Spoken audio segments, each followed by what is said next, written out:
When did you get your first phone? My first cell phone I got in 2009. Well, they weren't invented when I was younger. I got my first cell phone when I was 22. I think 17. I think 17. Smartphones. Everyone's got one. Over the course of the last decade or so, smartphones have become increasingly necessary to function socially, in the workplace, and really within all other aspects of modern life.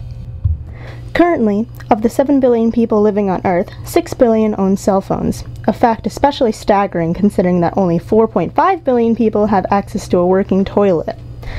Nevertheless, while there is no escaping ownership of a smartphone, users must be conscious of some of the health risks associated with owning these devices. Luke, how many times do you check your phone a day? I'd say about 17. I will say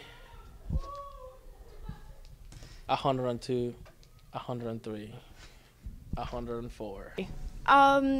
Not too much a day. No, I'm attached to it. Infinity. Wonderful. Every single time I get a notification. Like every couple minutes. How many times would you say you check your cell phone a day? Probably 20 times. Probably like 50 times a day.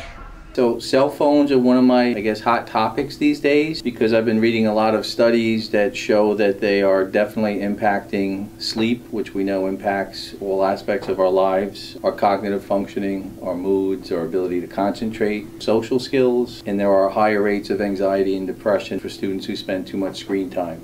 And every time you go to a restaurant or you go to a sporting event or a theater show, when people should be paying attention to what's in front of them, you see them on their cell phones.